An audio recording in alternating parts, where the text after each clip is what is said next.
네, 리딩 지저스 38주차를 맞이했습니다. 오늘 기본 읽기는 로마서 15장, 16장, 오늘까지 로마서를 읽게 되는데요. 요약하는 글을 제가 읽어드리도록 하겠습니다. 15장에서 바울은 각 사람이 이웃을 기쁘게 하되 선을 이루고 덕을 세우라고 권면합니다. 그리스도께서 우리를 받아주심으로써 하나님께 영광을 돌리신 것처럼 우리도 서로를 받아주어야 합니다. 이러한 권면을 끝으로 바울은 로마에 방문할 것이며 로마를 거쳐 서바나 스페인으로 가고 싶다는 뜻을 전합니다. 이후 16장에서 바울은 여러 지체를 교회 지도자로 천거하며 문안 인사를 전합니다. 그 이름에는 브리스가와 아굴라처럼 익숙한 이름도 있지만 그렇지 않은 이들이 더 많습니다. 그들은 모두 하나님의 복음을 위하여 헌신한 사람들이었습니다.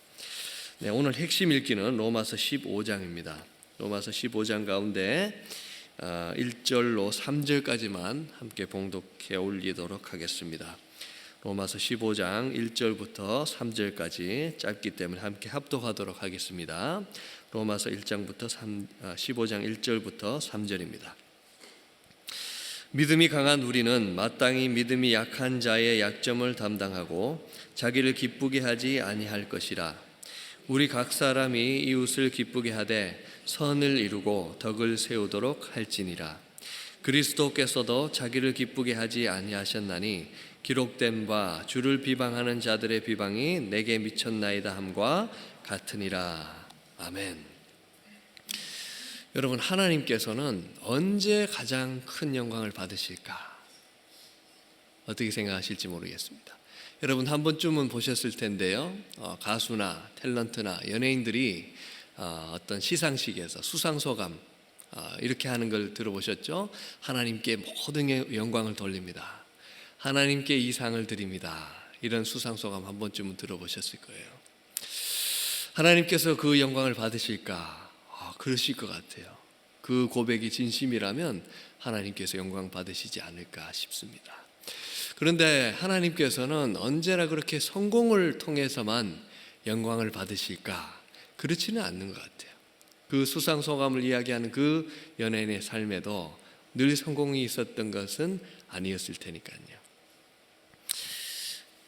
그렇다면 우리 삶 속에서 하나님께 영광 돌릴 수 있는 길은 있을까? 우리의 삶을 통해서, 우리 매일의 삶을 통해서 하나님께서는 어떤 영광을 받으실까? 우리가 생각해 보게 되는데 오늘 말씀이 그것에 대해서 알려주고 있는 것 같아요.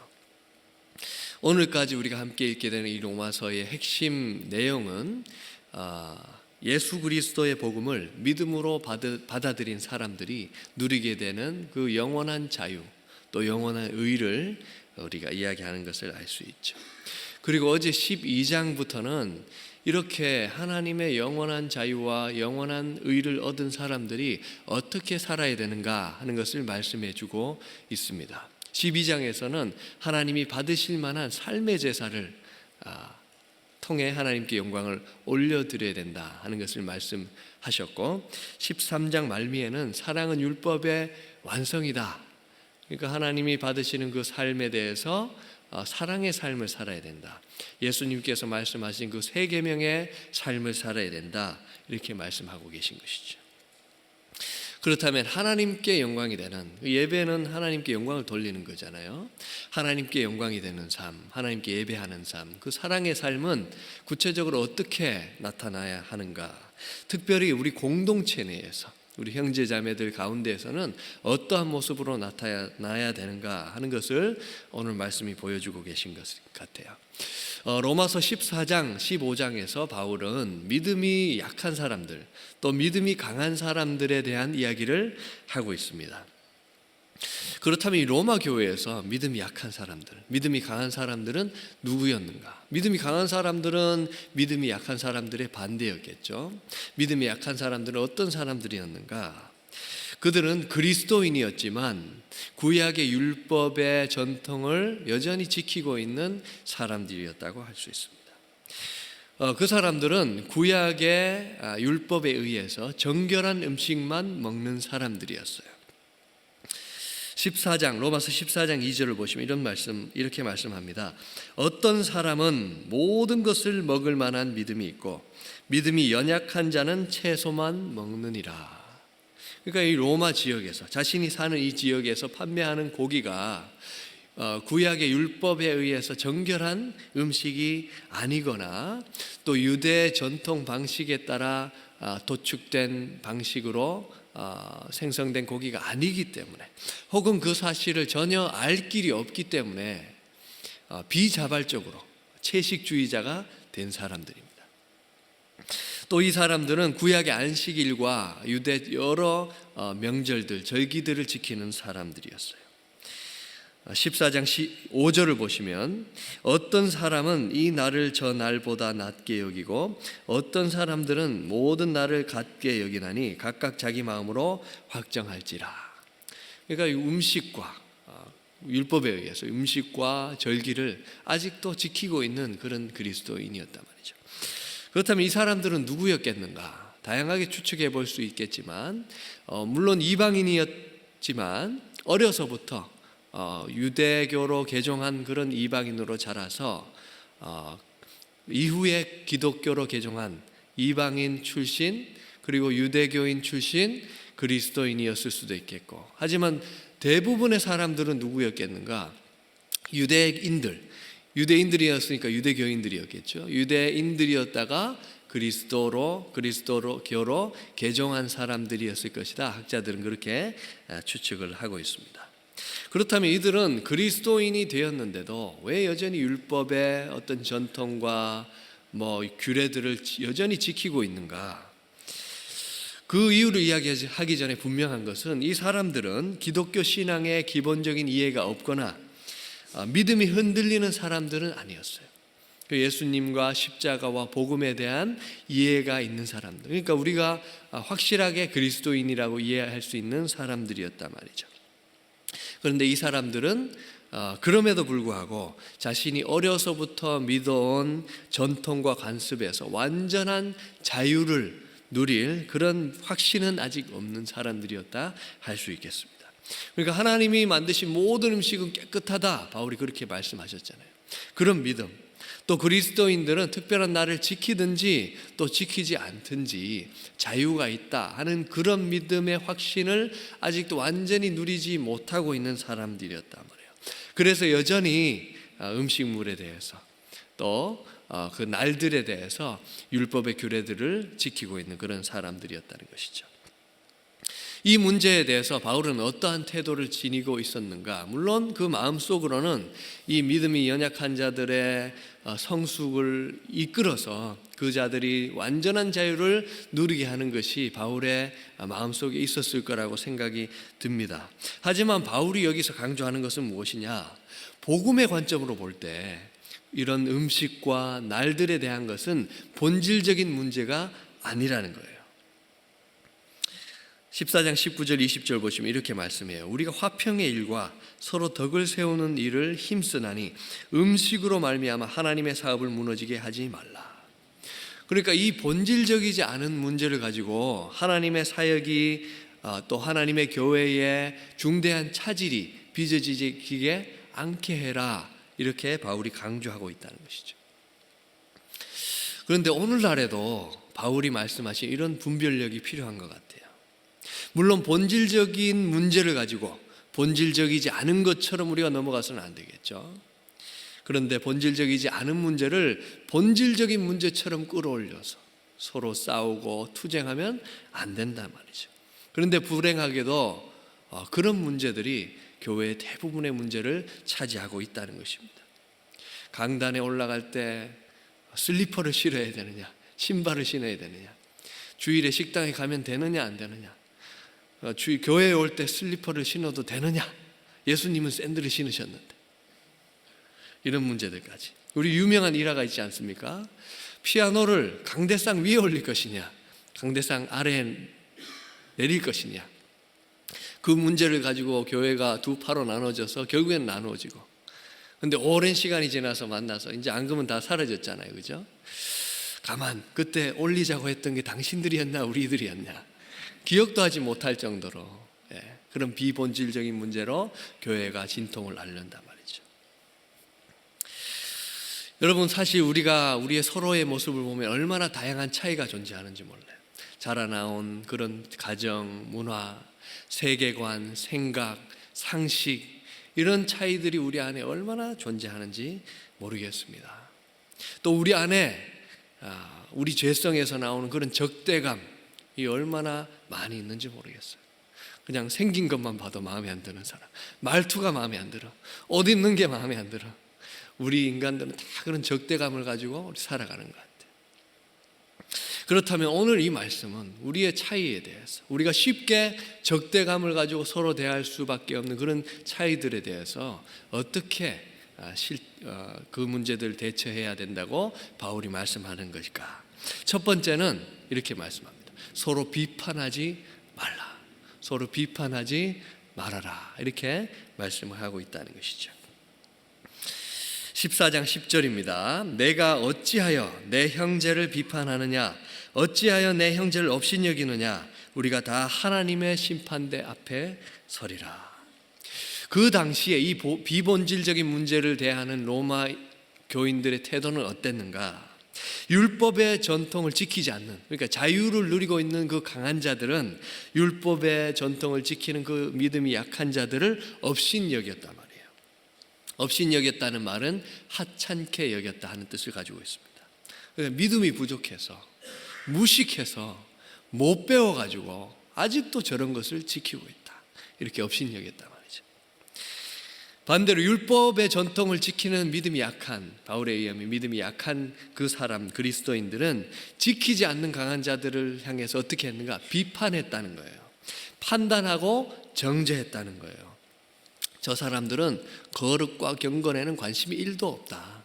하나님 앞에서 참 우리가 절제하면서 살아야 되는데 자유라는 이름 아래에서 정말 방종하는 사람들이다, 이렇게 비판하고 이런 것들도 안 지킨다고 비난하고 정죄했다는 것이죠. 그러니까 로마 교인들은 이 문제를 가지고 서로를 업신여기고 비판하고 서로 물고 뜯는 그런 상황 가운데 있었다는 거예요. 이에 대해서 바울은 뭐라고 합니까? 우리가 다 하나님의 심판대 앞에 서리라. 여기서 선다 하는 이 단어는 판사 앞에 선다는 그런 법정 용어를 사용하고 있다 그래요. 그런데 여기서 우리가 한 가지 염두에 둘 사실은, 서로 비판하지 말라는 이 말씀은 비판의 기능을 다 없애버려라 하는 것이 아닙니다. 때로는 비판이 필요하죠, 그죠? 교회를 세워나가기 위해서. 그런데 바울이 금지한 비판은 어떤 비판인가? 비판 자체가 아니라 흠을 잡는 것, 판결을 내린다 혹은 정죄한다 하는 그런 의미에서 비판을 이야기하는 거예요. 그런 비판은 절대로 하지 말라는 거예요.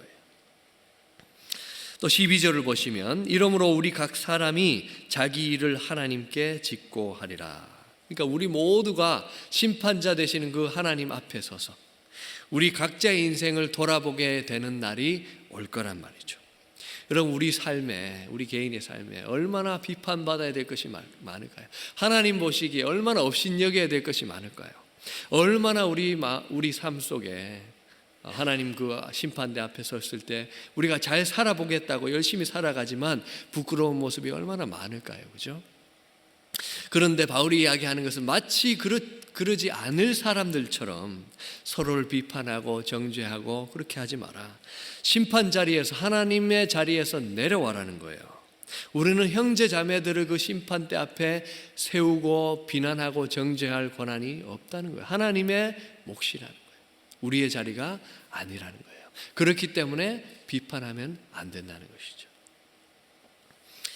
그 다음 로마서 14장 13절에서 이렇게 말씀합니다. 그런즉 우리가 다시는 서로 비판하지 말고 도리어 부딪힐 것이나 거칠 것을 형제 앞에 두지 않도록 주의하라. 왜 그래야 되는가? 또 다른 이유를 말씀하죠. 15절입니다. 만일 음식으로 말미암아 내 형제가 근심하게 되면 이는 내가 사랑으로 행하지 아니함이라. 그리스도께서 대신하여 죽으신 형제를 내 음식으로 망하게 하지 말라. 또 왜 서로를 비판하면 안 되는가? 형제가 근심하게 되면, 여기서 근심이라는 것은 극심한 정신적, 심리적 스트레스, 고통과 아픔을 이야기해요. 사람이 비판을 받으면 이런 고통, 이런 상처를 받게 되죠, 그죠? 그리고 망하게 된다 이렇게 하는데 믿음의 중대한 해를 입을 수 있게 되기 때문에 그렇게 하면 안 된다는 거예요. 그것이 왜 문제가 되는가? 그 자체도 문제겠지만 그 형제, 그 자매를 위해서 그 자매, 그 형제를 너무 사랑하셔서 십자가를 지신 그 형제를 향한, 자매를 향한 예수님의 사랑을 무시하는 행위이기 때문에 그렇다는 거예요. 또 예수님과 동일한 마음으로, 동일한 사랑으로 그 형제 자매를 대해 주시기를 기대하시는 예수님의 그 기대, 서로 사랑하라는 그 예수님의 새 계명과 배치되는 행동이기 때문에 그렇게 하면 안 된다는 거예요. 여러분, 우리가 한번 이렇게 리더십에서 돌아봤을 때 마음의 상처를 받고 교회를 떠나고 공동체를 떠나고 예수님의 그 복음에 대해서 회의감을 가지는 그런 성도들이 얼마나 많은지 모르겠어요. 그래서 그 상처 때문에 하나님을 향한 그 신앙 자체가 흔들리고 다른 교회로 가는 사람도 있겠지만 교회도 나가지 않는 그런 사람들, 그래서 그 믿음의 침체기를 겪고 하나님과 거의 결별해 사는 사람처럼 그런 모습으로 상처를 받고 살아가는 사람들이 많이 있다는 것이죠. 그 결과를 생각했을 때, 그리고 그런 사람들을 향한 하나님의 안타까운, 예수님의 안타까운 시선을 생각했을 때 우리가 그런 사람들의 상처받지 않도록 서로를 비판하고 비난하고 정죄해서는 안 된단 말이죠. 서로 비판하지 말아야 한다. 또 어떻게 해야 되는가? 두 번째로 바울이 강조하는 것은 서로 기쁘게 해야 된다는 거예요. 서로 비판하지 않을 뿐만 아니라 서로를 기쁘게 해야 된다. 15장 1절 다시 보시겠습니다. 믿음이 강한 우리는 마땅히 믿음이 약한 자의 약점을 담당하고 자기를 기쁘게 하지 아니할 것이라. 이제 바울은 믿음이 강한 자들에게 집중하고 있어요. 왜냐하면 결국에는 믿음이 강한 자들이 약한 자들을 배려해야 되는 것이잖아요. 믿음이 약한 자의 약점을 담당하고 자기를 기쁘게 하지 않아야 된다. 여러분, 이 세상에서 강한 존재가 약한 존재를 만나면 어떠한 자연스러운 반응이 나옵니까? 동물의 세계만 보더라도 잡아먹고 괴롭히고 그렇게 죽이고 그렇게 하잖아요. 인간의 세계도 인간의 그 죄악된 본성에서 나오는 그런 괴롭힘과 따돌림과 그런 갑질이 나오잖아요. 이 세상에서는 그런 죄성에서 나오는 그런 반응을 자연스럽다 이렇게 이야기할 수 있겠어요. 여기서 바울이 강한 자들에게 자기를 기쁘게 하지 마라 하는 그 말은 이렇게 우리 죄성에서 나오는 이런 자연스러운 반응을 억제하라 하는 말로 이해할 수 있겠습니다. 그럼 그렇게 자연스럽게 나오는 반응을 하지 말고 어떻게 해야 된다는 건가? 믿음이 약한 자들의 약점을 담당해야 된다는 거예요. 여기서 담당한다는 것은 견디고 너그러운 마음으로 참아준다, 그리고 위로 이렇게 올려주고 지지해준다 하는 의미를 가진 단어예요. 또 2절을 보시면 이렇게 말씀합니다. 우리 각 사람이 이웃을 기쁘게 하되 선을 이루고 덕을 세우도록 할지니라. 서로를 기쁘게 하라는 거예요. 어떻게 하라는 거예요? 선을 이루고 덕을 세워서 그렇게 하라. 로마서 14장 19절에 보시면 이런 말씀했습니다. 그러므로 우리가 화평의 일과 서로 덕을 세우는 일을 힘쓴다. 덕을 세우는 일은 화평의 일과 연관이 있다는 거예요. 또 고린도전서 10장에서는 바울이 이렇게 이야기했어요. 나와 같이 모든 일에 모든 사람을 기쁘게 하여 자신의 유익을 구하지 아니하고 많은 사람의 유익을 구하여 그들로 구원을 받게 해라. 그러니까 그 약한 자들로 하여금 그들로 고통과 상처를 주어서 그들로 무너지게 하는 대신에 무엇을 하라는 거예요? 그들의 유익을 구하면서 그들과 화평의 관계를 유지하면서 그들이 신앙적으로 잘 성장하도록 참아주고 견뎌주고 너그러운 마음으로 그들을 지지해주고 세워주고 그렇게 그들을 기쁘게 해 주어라는 거예요. 그렇다면 왜 그렇게 해야 되는가? 그렇게 참으면서 우리가 견뎌가면서 왜 그렇게 해야 되는가? 무슨 가치가 있길래 그렇게 해야 되는가? 3절 보시면 이렇게 말씀합니다. 그리스도께서도 자기를 기쁘게 하지 아니하셨나니 기록된 바 주를 비방하는 자들의 비방이 내게 미쳤나이다 함과 같으니라. 기록된 바 이하는 바울이 시편 69편을 인용하고 있어요. 예수님께서는 하나님의 영광을 위해서 하나님 아버지를 비판하는 그 사람들의 비판, 그러니까 사람들의 비판이니까 비합리적이고 말이 되지 않고 비이성적이고 죄로 가득 찬 그 비판을 짊어지고 하나님과 인간의 관계를 회복하기 위해서 십자가를 지셨다는 거예요. 그 시편 말씀에 의하면. 이처럼 예수님도 하나님이신 자신의 영광을 내려놓으시고 자기를 기쁘시게 하는 대신에 오히려 우리가 죄인 되었을 때에, 우리가 하나님과 원수 되었을 때에, 우리가 연약할 때에 우리를 비판하거나 정죄하시거나 우리를 무너뜨리거나 심판하시지 않으시고 우리를 구원하시기 위해 자신의 생명을 주시고 십자가를 지셨기 때문에 자기 기쁨을 내려놓으시고 우리의 기쁨을 위해서, 영생의 기쁨을 위해서 그렇게 하셨기 때문에 우리 또한 그렇게 해야 된다 말이에요.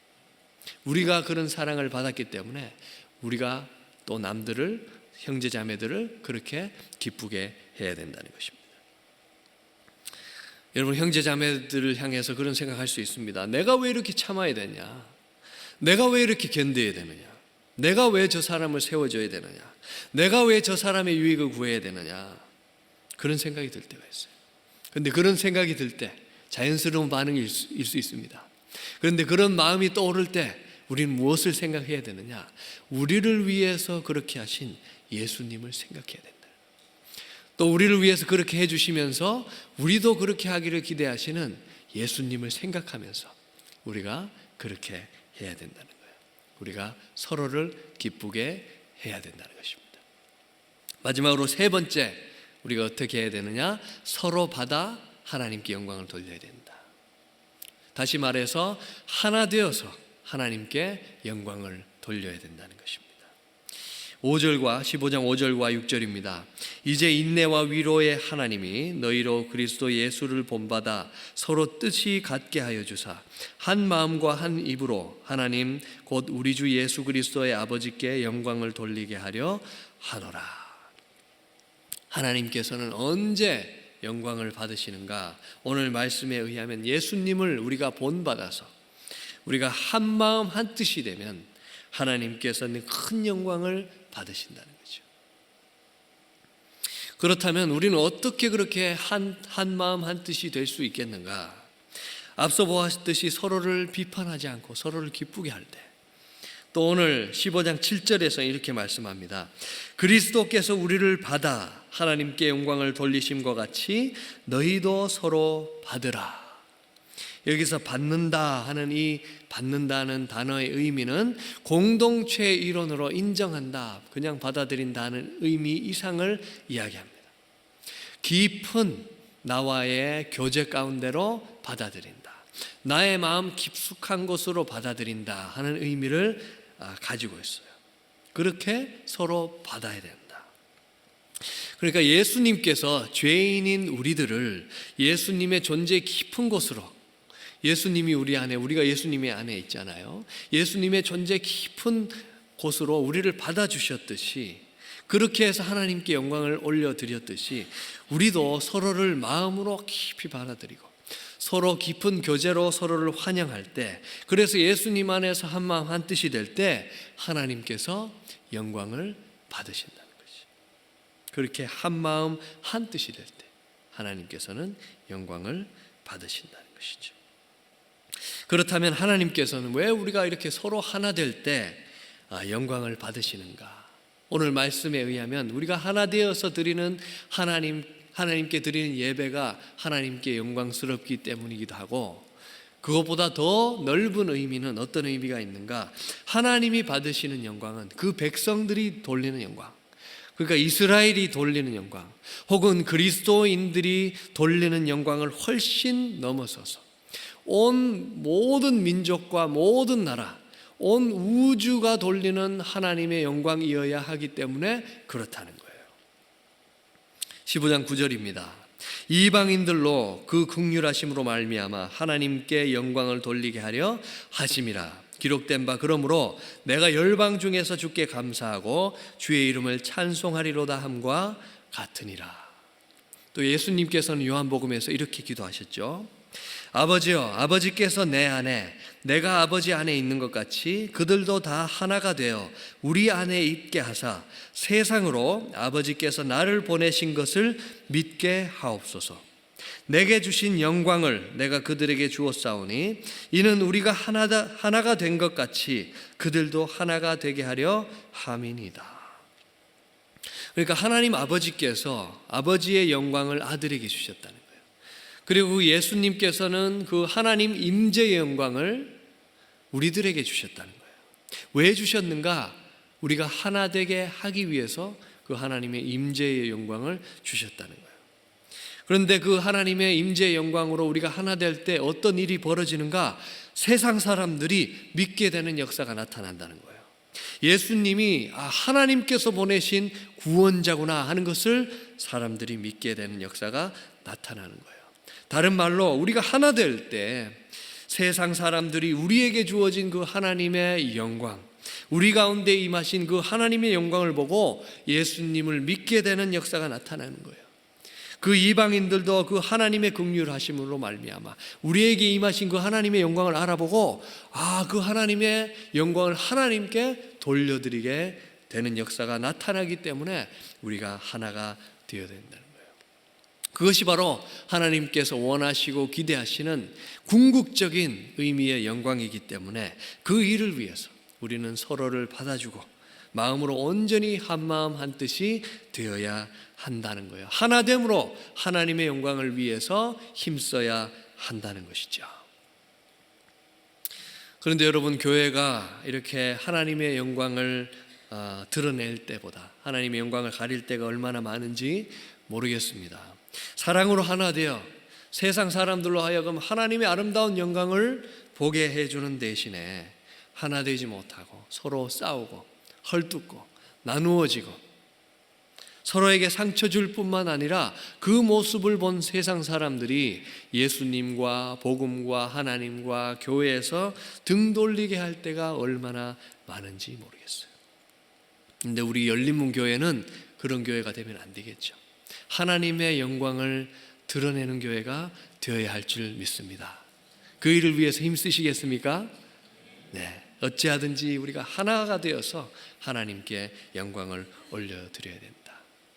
하나님께 영광을 올리는 삶, 다 살기를 원하시죠, 그죠? 그런 거룩한 소원이 우리에게 있다는 것을 다 알고 있습니다. 그것은 의심할 여지가 없어요. 그렇다면 이제는 방법을 좀 바꿀 필요가 있습니다. 우리가 원하는 방식대로가 아니라, 우리가 생각하는 방식대로가 아니라 하나님이 원하시는 방식으로 우리는 하나님께 영광을 올려드려야 된다는 거예요. 서로를 정죄하고 비판하고 업신여기지 말아야 합니다. 왜냐하면 예수님께서 그 형제 자매를 위해서 돌아가셨기 때문에 서로의 약점을 참아주고 견뎌주고 지지해 주어야 돼요. 왜냐하면 예수님께서 십자가 위에서 우리들을 위해서 그렇게 하셨기 때문에 그렇다는 겁니다. 서로를 마음 깊이 받아주고 하나가 되어야 합니다. 왜냐하면 그렇게 할 때 우리를 통해서 세상이 하나님의 영광을 발견하고 하나님께로 돌아오게 될 것이기 때문입니다. 함께 기도하시겠습니다.